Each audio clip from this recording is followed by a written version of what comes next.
ನಮಸ್ತೆ ಗೆಳೆಯರೆ. ಕರ್ನಾಟಕದ ಕರೆಂಟ್ ಅಫೇರ್ಸ್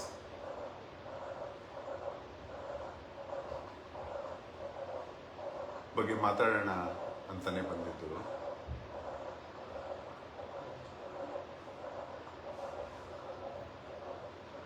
ಸಿನಿ ನಾಟಕದವರ ನಾಟಕೀಯ ಗುಣ ಮಾತಾಡಕ್ಕೆ ಬಂದಿದ್ದು. ಒಬ್ಬರಿಗಿಂತ ಒಬ್ಬರು ಜೋಕರ್ಸ್. ಅಹೋರಾತ್ರನ ಪ್ರಕಾರ ಪ್ರೆಸೆಂಟ್ ಸಿಎಂ ನಡೆ ಇಷ್ಟ ಆಯ್ತು. ಯಾಕಂದ್ರೆ ಲಾ ಅಂಡ್ ಆರ್ಡರ್ ಅಲ್ಲಿ ಇಂಟರ್ಫಿಯರ್ ಆಗಲಿಲ್ಲ. ಮತ್ತೆ ಮತ್ತೆ ಅದನ್ನೇ ಹೇಳ್ತಾ ಇದ್ವಿ. ಆದರೆ ಹಿಂದಿನ ಸರ್ಕಾರ ಸೆಂಟ್ರಲ್ ಚೆನ್ನಾಗಿದ್ರು ಕೂಡ ಕರ್ನಾಟಕದಲ್ಲಿ ದುರುಪಯೋಗ ಪಡಿಸಿಕೊಂಡ ಉದಾಹರಣೆಗೆ ಲಾ ಅಂಡ್ ಆರ್ಡರ್ ಅಲ್ಲಿ ಇಂಟರ್ಫಿಯರ್ ಆಗಿದೆ. ಲಾ ಅಂಡ್ ಆರ್ಡರು ಮತ್ತೆ ವ್ಯವಸಾಯ, ಭೂ ವ್ಯವಸಾಯ ಮತ್ತು ಹೆಣ್ಣ ರಕ್ಷಣೆ, ಈ ಮೂರನ್ನ ಯಾವ ಸರ್ಕಾರ ಇಂಟರ್ಫಿಯರ್ ಆಗದೆ ಈ ಕೆಲಸಗಳನ್ನು ಚೆನ್ನಾಗಿ ಮಾಡುತ್ತೋ ಆ ಸರ್ಕಾರ ಎಂದಿಗೂ ತೊಲಗುವುದಿಲ್ಲ. ಇದು ರಾಮಾಯಣದ ವಿಚಾರಧಾರೆ. ಇಂದು ನೋಡಿ, ಯಾರ್ಯಾರ ಬಾಯಿಗೆ ಬಂದಂಗೆ ಮಾತಾಡ್ತಾರೆ. ಅವನು ಕಿಚ್ಚ ಸುದೀಪ ಬರ್ತಾನೆ, ಜೋಕರ್. ಅವನೇ ಇದಕ್ಕಿಂತ ದೊಡ್ಡ ಅಟ್ಯಾಕ್ ಮಾಡಿಸಿ ಆ ಕರ್ನಾಟಕದ ವೃಕ್ಷ ರಕ್ಷಕರ ದೆಸೆಯಿಂದ ಅವನು ಇವತ್ತು ಬಚಾವಾದ. ಇಲ್ಲಾಂದ್ರೆ ಅವತ್ತು ಬಚಾವ್ ಆಗ್ತಿದ್ದ. ಯಾಕಂದ್ರೆ ಒಂದು ವೇಳೆ ಅಹೋರಾತ್ರನ ಕೊಲೆ ಅಂದು ನಡೆದಿದ್ರೆ, ಯಾಕಂದ್ರೆ ರೇಣುಕಾ ಸ್ವಾಮಿ ಕೊಲೆ ಹೇಗೆ ನಡೆದಿತ್ತೋ ಅದೇ ರೀತಿ ಬರ್ಬರ ಕೊಲೆ ಮಾಡೋದಕ್ಕೆ, ಅಹೋರಾತ್ರನ ಕೊಲೆ ಮಾಡಲಿಕ್ಕೆ ಕಿಚ್ಚ ಸುದೀಪನ ಅಭಿಮಾನಿಗಳು ಮನೆಗೆ ನುಗ್ಗಿದ್ರು. ಇದೇ ರೀತಿ ಟ್ರ್ಯಾಪ್. ನೀನು ಕ್ಷಮೆ ಕೇಳ್ಬಿಡು, ಕಾಲಿಡಿದ್ಬಿಡು, ನಿನ್ನ ಬಿಟ್ಬಿಡ್ತಾರೆ ಅಂತ ಚಿತ್ರದುರ್ಗದಿಂದ ಕರ್ಕೊಂಡ್ ಬಂದಿದ್ದಾರೆ. ಟಾರ್ಚರ್ ಮೇಲೆ ಟಾರ್ಚರ್ ಮಾಡಿ ಕೊಂದಿದ್ದಾರೆ ಆ ದರ್ಶನ್ ಮತ್ತೆ ಅವನ ಅಭಿಮಾನಿಗಳು. ಇದು ಇಂದಿಗೆ ನಮ್ಮ ಮುಂದೆ ಬಂದಿರುವಂತ ಚಿತ್ರಣ. ಇದೇ ರೀತಿ ಮಾಡಕ್ ಬಂದ ಅಹೋರಾತ್ರನ ಕೊಲೆಗೆ ಸನ್ನದ್ಧರಾಗಿ ಬಂದ ಆ ಕಿಚ್ಚ ಸುದೀಪನ ಅಭಿಮಾನಿಗಳು, ಬಲೆ ಅವನ್ ಕಿಚ್ಚ ಸುದೀಪ ನನಗೆ ಗೊತ್ತಿಲ್ಲದೆ ಇದ್ರೆ ಆ ಅಟ್ಯಾಕರ್ಸ್ನ ಇನ್ನೂ ಯಾಕೆ ಸುತ್ತಮುತ್ತಲು ಸುತ್ತಾಡಿಸ್ಕೊಂಡಿದೀಯ? ಗೊತ್ತಾದ ಮೇಲೂ ಅಜ್ಞಾನ ಯಾಕೆ? ಅದರ ಬಗ್ಗೆ ಇನ್ನೊಬ್ಬರ ಬಗ್ಗೆ ಸ್ಟೇಟ್ಮೆಂಟ್ ಕೊಡಕ್ ಬಂದಿದ್ಯಾ ನೀನು? ನಿನ್ನ ಗುರುಗಂಜಿ, ಗುಲ್ಗಂಜಿ ಅಂದ್ರೆ ಗೊತ್ತೇನೋ ನಿನಗೆ? ಕಿಚ್ಚ ಸುದೀಪ ಅಪರಂಜಿ ಚಿನ್ನದ ಅಂತ ಒಂದು ಹಾಡಿದೆ ಕರ್ನಾಟಕದಲ್ಲಿ. ಎಷ್ಟು ಚೆನ್ನಾಗಿದೆ ಗೊತ್ತದು. ಹಂಸಲೇಖ ಬರೆದಿರೋದು. ಗುಲಗಂಜಿ ಅನ್ನೋ ಶಬ್ದ ಬರ್ತದೆ. ಗೊತ್ತೇನೋ? ಹಳ್ಳಿಲಿ ಹುಟ್ಟಿರ್ಬೇಕು ಗುರುಗಂಜಿ ಗೊತ್ತಾಗಬೇಕು ಅಂದ್ರೆ. ಅದಕ್ಕೆ ಕೆಳಗಡೆ ಒಂದು ಕಪ್ ಇರುತ್ತೆ. ಆ ಕಪ್ ನೋಡ್ಕೊಳ್ಳಲ್ಲ, ಅದು ಇನ್ನೊಬ್ಬರು ಕಪ್ನ ಹುಡುಕ್ತಾ ಇರುತ್ತೆ. ಇದಕ್ಕಿಂತ ದೊಡ್ಡ ಅಟ್ಯಾಕ್ ಮಾಡಿ ಎರಡು ರೀತಿಯಲ್ಲಿ ಬಚಾವಾದೆ ನೀನು. ಒಂದು, ವೃಕ್ಷ ರಕ್ಷಕರು ಒಳಗಡೆ ನುಗ್ಗೋದಕ್ಕೆ ಬಿಡದೇ ಇದ್ದದ್ರಿಂದ ಒಂದು, ಆದ್ರೂ ಸಖತ್ತಾಗಿ ಹೊಡೆದು ಡ್ಯಾಮೇಜ್ಗಳು ಮಾಡಿ ಹೋಗಿದಿರಿ. ಎರಡನೇದು, ಅಂದಿನ ನಿನ್ನ ಮಾಮ ಆ ಹತ್ಯೆ ನಡೆದಿದ್ರು ಕಾಪಾಡ್ಬಿಡ್ತಿದ್ರು. ಯಾಕಂದ್ರೆ ನಿನ್ನ ಅದ್ರಲ್ಲಿ ಕಾಪಾಡಿದ ನಿನ್ನ ಮಾವ ಇದ್ರಲ್ಲಿ ಕಾಪಾಡದೇ ಇರ್ತಾನ. ನಿಂದು ಬಚಾವ್ ಆಯ್ತು ಅಂತ ಇವತ್ತು ನೀನು ಅಪ್ರಿಶಿಯೇಟ್ ಮಾಡಬೇಕಾಗಿರೋದು ಪೊಲೀಸ್ ಡಿಪಾರ್ಟ್ಮೆಂಟ್. ಇನ್ನೊಬ್ಬ ನಟ ಇದ್ದಾನೆ, ಕಿಚ್ಚ ಸುದೀಪ ಹೇಳ್ತಾನೆ, ಪಾಪ ಮಾಡಿದವರು, ತಪ್ಪು ಮಾಡಿದವ್ರು ಯಾರವ್ರೆ? ನಾನು ತಪ್ಪು ಮಾಡ್ತೀನಿ ಸ್ವಾಮಿ. ತಪ್ಪು ಮಾಡೋರೆ.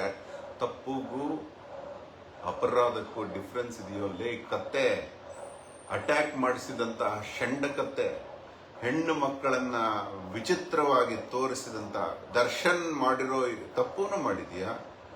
ಮಾಸ್ ಸೂಸೈಡ್ ಮಾಡ್ಕೊಳ್ಳುವಂತಹ ಕೆಲಸ ಜೂಜಾಡಿಸಿದ್ಯಾ, ಹೆಣ್ಣನಿಂದನೇ ಮಾಡಿಸಿದ್ಯಾ, ಮನೆಗೆ ಅಟ್ಯಾಕು ಮಾಡಿಸಿದ್ಯಾ. ನೀನಿವತ್ತು ಅಪರಾಧಿ ಆಗ್ಬೇಕಾಗಿತ್ತು. ನಿನ್ನ ಜಾಗದಲ್ಲಿ ಅವನ್ ದರ್ಶನ್ ಮಾಡಿದ ಕೆಲಸನೇ ಮಾಡಿದೆ ನೀನು. ನಿನ್ನ ಹುಡುಗರನ್ನ ನಿಲ್ಲಿಸ್ಬಿಟ್ಟು 13 ಜನ ಅವರು ಪಾಪ ಮಾಡಿರೋ ತಪ್ಪಿಗೆ ಕೋರ್ಟ್ ಹತ್ರ ಬಂದು ಕೈ ಕಟ್ಟಿ ನಿಲ್ಲಿಸ್ಕೊಂಡು ಇರ್ತಾರೆ. ನೀನು ಮಾತ್ರ ಬಚಾವ್ ಆಚೆ ಓಡಾಡ್ಕೊಂಡಿದೀಯ. ಯಾವ ಒಬ್ಬ ಪ್ರೊಡ್ಯೂಸರ್ ಕೈಯಲ್ಲಿ ಬಾತ್ರೂಮ್ ಮಾಡಿಸ್ಕೊಳ್ಳೋದು, ಇನ್ನೊಂದು ಪ್ರೊಡ್ಯೂಸರ್ ಕೈಯಲ್ಲಿ ಕಮೋಡ್ ಹಾಕ್ಸ್ಕೊಳ್ಳೋದು, ಇನ್ನೊಬ್ಬ ಪ್ರೊಡ್ಯೂಸರ್ ಕೈಯಲ್ಲಿ ಕಿಚನ್ ಸ್ಟ್ಯಾಂಡ್ ಮಾಡಿಸ್ಕೊಳ್ಳೋದು, ಇನ್ನೊಬ್ಬ ಪ್ರೊಡ್ಯೂಸರ್ ಕೈಯಲ್ಲಿ ಸ್ಟವ್ ಇಸ್ಕೊಳ್ಳೋದು, ಇನ್ನೊಬ್ಬ ಪ್ರೊಡ್ಯೂಸರ್ ಕೈಯಲ್ಲಿ ಗ್ರೈಂಡರ್ ಮಿಷಿನ್ ಇಟ್ಸ್ಕೊಳ್ಳೋದು, ಕಿಚನ್ ಅಲ್ಲಿ ಅವರದೆಲ್ಲ ಮಾಡಿ ಮಾಡಿ ತಿನ್ನೋದು. ಇದೇ ನಿನ್ನ ಕೆಲಸ ಆಗಿದೆ. ನೀನು ಅಟ್ಯಾಕ್ ಮಾಡದೇ ಇದ್ದಿದ್ರೆ ಇಷ್ಟೆಲ್ಲ ಮಾತಾಡೋಂಥ ನೆಸಿಟಿ ಇತ್ತನ? ನನ್ನ ಪರ್ಸನಲ್ ಅಟ್ಯಾಕ್ ಮಾಡಿದ್ದೆ ನಾನು. ಮೈ ಮೇಲೆ ಬೀಳ್ಸಿದ್ಯಾ, ಹೆಣ್ಣು ಮಕ್ಕಳ ತಂಟೆಗೆ ಬಂದಿದ್ಯಾ. ನಿಂತರ ಹೆಣ್ಣು ಮಕ್ಕಳ ತಂಟೆಗೆ ಬರುವಂತ ಹೇಡಿಗಳೆಲ್ಲ ನಾವು ಕರ್ನಾಟಕದ ಯುವಕರ ಇವಾಗ ನಿಮ್ಮ ಮನೆ ಹೆಣ್ಣುಗಳನ್ನು ಕಾಪಾಡ್ತಾರೆ. ನಿನ್ನ ದುರಹಂಕಾರ ಮಣಿಯೋವರೆಗೂ ನಾವು ಬಿಡಲ್ಲ, ಭಗವಂತನೂ ಬಿಡೋದಿಲ್ಲ. ಇವತ್ತು ದರ್ಶನ್ ಬಿದ್ದ ಗುಣಿಗೆ ನಾಳೆ ನೀನು ಬಿದ್ದೇ ಬೀಳ್ತೀಯ. ಯಾಕಂದ್ರೆ ಅಟ್ಯಾಕ್ ಮಾಡಿಸೋರು ನೀನು. ಹೆಣ್ಣುಗಳನ್ನ ನಿಂದನೆ ಮಾಡಿಸಿ ಹೋರಾಟಗಾರರನ್ನ ತಡೆಯುವಂತಹ ಸ್ವಭಾವ ಇರುವಂತಹ ಗುಣ ನಿಂದು. ಸ್ವಭಾವ ಅಂತ ಕೂಡ ಕರಿಬಾರ್ದು, ದುರ್ಭಾವ ಇರುವಂತಹ ಗುಣ ನಿಂದು. ದರಿದ್ರ ಗುಣ. ತಪ್ಪು ಮಾಡಿದವ್ರು ಯಾರವ್ರೆ? ನಾನು ತಪ್ಪು ಮಾಡದೇ ಇರ್ತೀನ, ನಾನು ಮಾಡಿ ತಪ್ಪು ಅಪರಾಧ ಅಂದ್ರೆ ಬೇರೆ, ತಪ್ಪು ಅಂದ್ರೆ ಬೇರೆ. ನಿನ್ನ ಒಬ್ಬನೇ ಜೂಜಾಡ್ಕೊಂಡು ಮನೇಲಿ ಸತ್ತಿದ್ರೆ ಯಾವನು ಕೇಳ್ತಾ ಇರ್ಲಿಲ್ಲ. ಊರಿಗೆಲ್ಲ ಜೂಜಾಡು ಅಂದೆ ನೀನು. ನಮ್ಮ ಹೋರಾಟದ ದಿಸೆಯಿಂದ ಜೂಜ್ ಕಂಪನಿಗಳು ಒಂದು ವರ್ಡ್ ಶುರು ಮಾಡಿದ್ರು. ನಿಮ್ಮ ಹಣಕ್ಕೆ ನೀವೇ ಹೊಣೆ, ನಿಮ್ಮ ಹೆಣಕ್ಕೆ ನೀವೇ ಹೊಣೆ ಅಂತ. ಸತ್ತ ನಿಮ್ಮ ಹೆಣಕ್ಕೂ ನೀವೇ ಹೊಣೆ, ನೀವು ಕಳೆದುಕೊಂಡ ಹಣಕ್ಕೂ ನೀವೇ ಹೊಣೆ. ಮತ್ತೆ ನಕಾರಗಳ ಜೊತೆ ಆಟ ಆಡ್ತಾ ಇರೋರು ಕೊನೆ ಅದು ಸ್ಪೀಡ್ ಆಗಿ ನಿಮ್ಮ ಹಣೆಗೆ ನೀವೇ ಹೊಣೆ ಅಂತ ಹೇಳ್ತಾರೆ. ಮಿಕ್ಕಿರೋದೆಲ್ಲ ಸ್ಮೂತ್ ಆಗಿ ಹೇಳ್ತಾರೆ. ತುಂಬಾ ಜನ ಕ್ರಿಮಿನಲ್ಸ್ ನಿಂತರ ಅದೇನ್ ಮಾಡೋದು ನೀವು, ಅದೇನ್ ಅನ್ನ ತಿಂತಿರೋ ಗೊತ್ತಿಲ್ಲ, ನಿಮಗೆ ಮನೆ ಹಾಳು ಮಾಡೋ ಕೆಲಸಗಳು. ಇನ್ನೊಬ್ಬ ಹೀರೋ ಬರ್ತಾನೆ, ಏನು ಮಹಾಜ್ಞಾನಿಗಳು ಇವರು. ಚಾಣಕ್ಯನ ಕಾಲದಿಂದಲೂ ನಮ್ಮಲ್ಲಿ ಲಾ ಅಂಡ್ ಆರ್ಡರ್ ಇದೆ. ಭಲೆ ಇವತ್ತು ಬೆಸ್ಟ್ ಲಾ ಅಂಡ್ ಆರ್ಡರ್ ಇದೆ. ಹಿಂದೆ ನರಹಂತಕರು ಇದ್ರು, ವಿಕೃತ ಮಾಡುವಂತ ಜನ ಇದ್ರು, ಸತತ ಅತ್ಯಾಚಾರಗಳು ಮಾಡ್ತಾ ಇದ್ರು. ಮತ್ತೆ ಬ್ರಿಟಿಷ್ ಲಾ ಬಂತು. ಬ್ರಿಟಿಷ್ ಲಾ ಬಂದ ಮೇಲೆ ಮತ್ತೆ ಇಂಡಿಯನ್ ಲಾ ಕನ್ವರ್ಟ್ ಆಯಿತು. ಲಾ ಅಲ್ಲಿ ಅನೇಕ ಫ್ರೇಸಸ್ ಬಂತು. ಮಾನ್ಯ ಡಾಕ್ಟರ್ ಭೀಮ್ರಾವ್ ರಾಮ್ಜಿ ಅಂಬೇಡ್ಕರ್ ಅವರ ನೇತೃತ್ವದಲ್ಲಿ ಸಂವಿಧಾನದ ರಚನೆ ಆಯಿತು. ಅತಿ ಬುದ್ಧಿವಂತಿಕೆ ತೋರಿಸಬಾರದು. ಎಲ್ಲ ಓಪನ್ ಬುಕ್ ಆಗಿಡ್ಬೇಕಂತೆ ಪೊಲೀಸ್ ಡಿಪಾರ್ಟ್ಮೆಂಟ್. ಕೊಂದು ಬಿಡ್ರಿ ಅವ್ರನ್ನೆಲ್ಲ ಪಾಪ. ನೋಡಿ, ಎಲ್ಲ ಡಿಪಾರ್ಟ್ಮೆಂಟ್ ಅಲ್ಲಿ ಒಳ್ಳೆಯವರು ಇರ್ತಾರೆ, ಕೆಟ್ಟವರು ಇರ್ತಾರೆ. ಫಿಲ್ಮ್ ಇಂಡಸ್ಟ್ರಿಯಲ್ಲಿ ಕಾಸ್ಟ್ಯೂಮ್ ಕೌಚ್ ಅಂತ ಮಾಡ್ತಾರೆ. ಹಾಗಂತ ಎಲ್ಲ ಡೈರೆಕ್ಟರ್ಸು ಕಾಸ್ಟ್ಯೂಮ್ ಕೌಚ್ ಅಲ್ಲ. ಹಂಗೆ ಪೊಲೀಸ್ ಡಿಪಾರ್ಟ್ಮೆಂಟ್ ಅಲ್ಲಿ ಎಲ್ಲರೂ ಜನಾರ್ದನ್, ಮನೋಜು, ಹರೀಶ್ ಪಾಂಡೆ ಆಗೋದಿಲ್ಲ. ಒಳ್ಳೆಯವರು ಇರ್ತಾರೆ ಅನ್ನೋದಕ್ಕೆ ಇವತ್ತು ದರ್ಶನ್ ಕೇಸಲ್ಲಿ ನಿರೂಪಣೆ ಆಗಿದೆ. ಇವತ್ತು ಓಪನ್ ಬುಕ್ ಇರಬೇಕು ಪೊಲೀಸ್ ಡಿಪಾರ್ಟ್ಮೆಂಟು ಅಂತ ಕಿಚ್ಚ ಸುದೀಪ ಅಟ್ಯಾಕ್ ಮಾಡಿದಾಗ ಏನ್ ಕತ್ತೆ ಕಾಯ್ತಿತ್ತೇನೋ ನಿನ್ನ ಮನ್ಸು? ಅವತ್ತ್ಯಾಕೆ ಮಾತಾಡ್ಲಿಲ್ಲ? ಅಯೋಗ್ಯತನ. ಹತ್ಯೆ ಆಗೋವರೆಗೂ ಕಾಯ್ಬೇಕೇನೋ ನೀವು?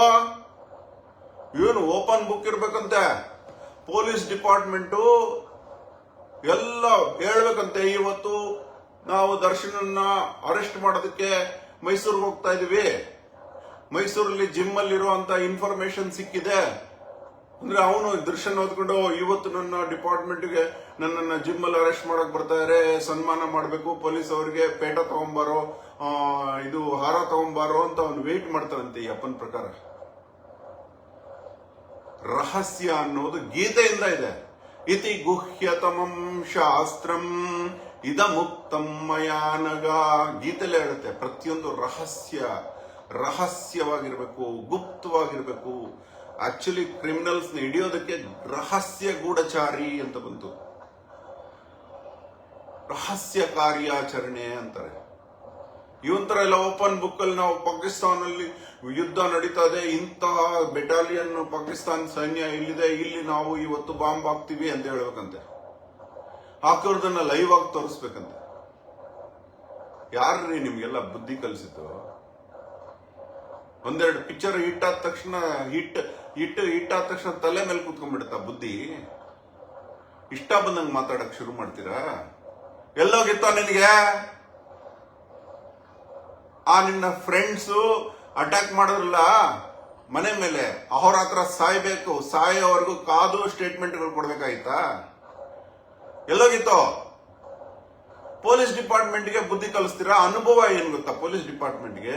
ಎಷ್ಟೊಂದು ಜನ ಅನುಭವಿ ಆಫೀಸರ್ಸ್ ಇವತ್ತು ಫೇಸ್ಬುಕ್ ಅಲ್ಲಿ ರಿಟೈರ್ಡ್ ಆಫೀಸರ್ಸ್ ಎಲ್ಲ ಬಂದು ಮಾತಾಡ್ತಾ ಇದಾರೆ.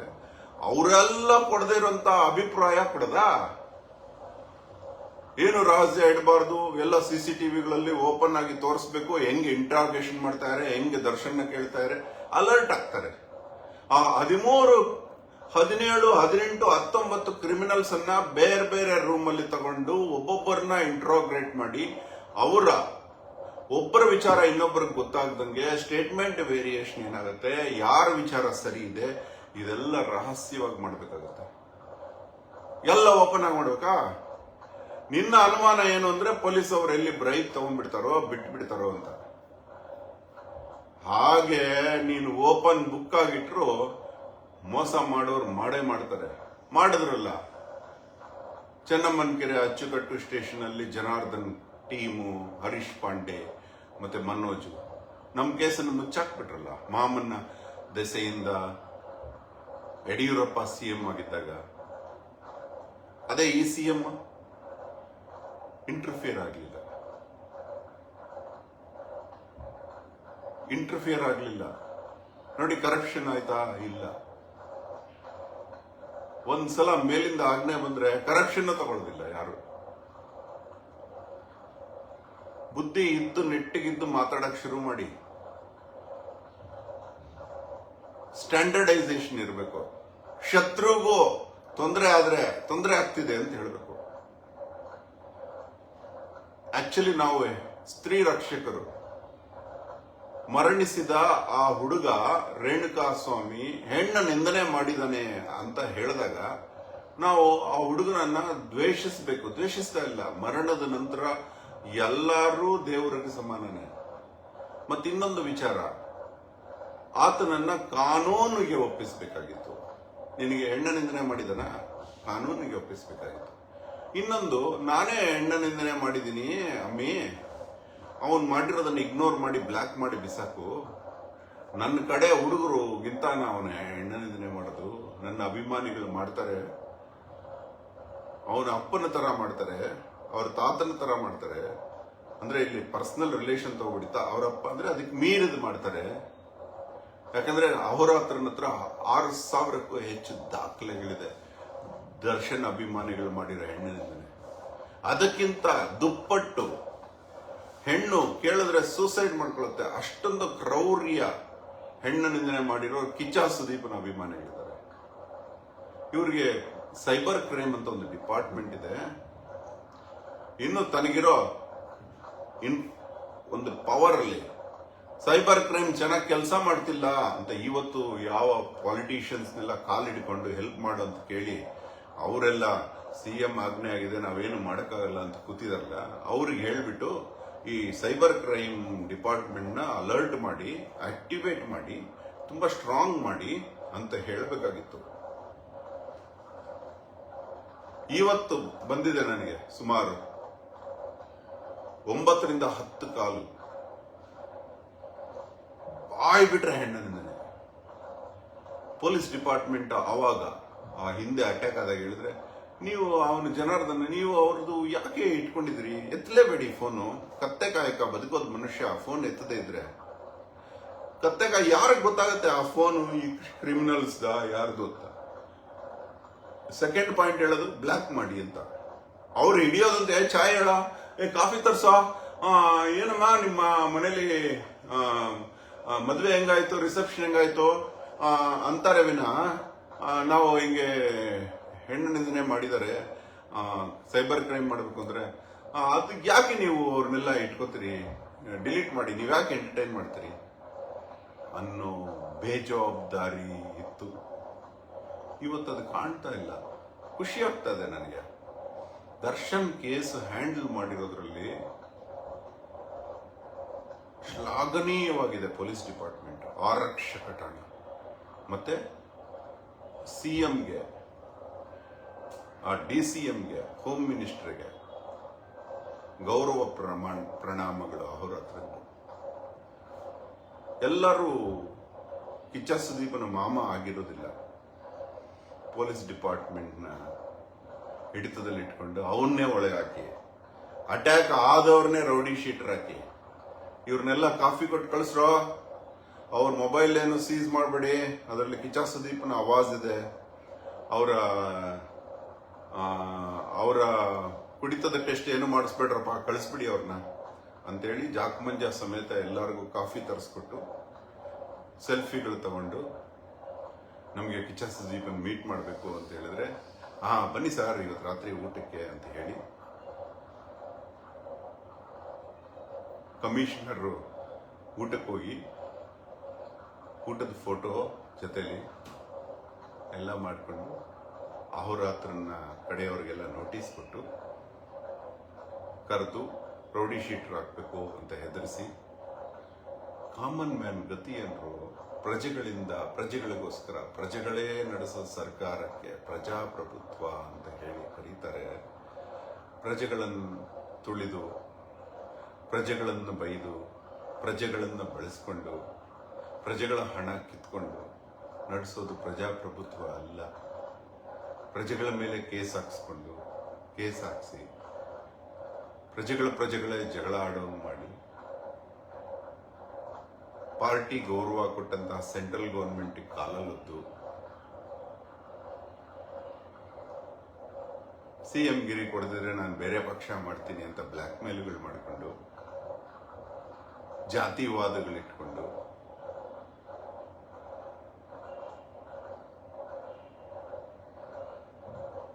ರಾಷ್ಟ್ರ ಎದ್ದೇಳ್ತಾ ಇದೆ. ಸುಮಾರು 9-10 ಕಾಲು ಕಿಚ್ಚ ಸುದೀಪನ ಅಭಿಮಾನಿಗಳು, ದರ್ಶನ ಅಭಿಮಾನಿಗಳು ಬಂದು ಬೈದಾಡಿದ್ರೆ, ಸುಮಾರು 100 ಕಾಲುಗಳು, 1000 ಕಾಲುಗಳು ಕರ್ನಾಟಕದಾದ್ಯಂತ ಅಹೋರಾತ್ರನಿಗೆ ಬರ್ತಾ ಇದೆ. ತುಂಬಾ ಖುಷಿ ಆಗ್ತದೆ. ನಿಮ್ ಜೊತೆಗೆ ನಾವಿದ್ದೀವಿ ಅಂತಾರೆ. ನನಗೆ ಬೇಡ ಯಾರು, ಒಬ್ಬಂಟಿಯಾಗೆ ಇದ್ದು ಒಬ್ಬಂಟಿಯಾಗೆ ಸಾಯ್ಬೇಕು, ಯಾರು ಸಪೋರ್ಟ್ ಬೇಡ. ನೀವೆಲ್ಲ ದನಿ ಎತ್ತಬಹುದು ಅಂತ ಕಲಿಸ್ತಾ ಇದ್ದೀನಿ ಅಹೋರಾತ್ರ. ನೀವೆಲ್ಲ ಇದೇ ರೀತಿ ದನಿ ಎತ್ತಿ, ನಿಮ್ಗೆ ಒಳ್ಳೇದಾಗ್ಲಿ. ಮತ್ ಬರ್ತೀನಿ, ಮತ್ ಬರ್ತೀನಿ, ಮರಣದವರೆಗೂ ಬರ್ತೀನಿ, ಬದುಕಿರುವ ತನಕ ಬರ್ತೀನಿ, ಎಲ್ಲಿಯೂ ನಿಲ್ಲುವುದಿಲ್ಲ. ಕೊನೆಯನ್ನು ಮುಟ್ಟುವುದಿಲ್ಲ. ಮತ್ತೆ ಹುಟ್ಟಿ ಬರ್ತೀನಿ. ಹುಟ್ಟು ಕೊಟ್ಟ ಭೂದೇವಿ ಇಳಿಯಮ್ಮನ ಋಣದಲ್ಲಿ ಬದುಕ್ತೀನಿ. ಆ ಇಳಿಯಮ್ಮನ ಸೇವೆಗಾಗಿ ಬದುಕ್ತೀನಿ. ಧನ್ಯವಾದ. ಅಹೋರಾತ್ರ.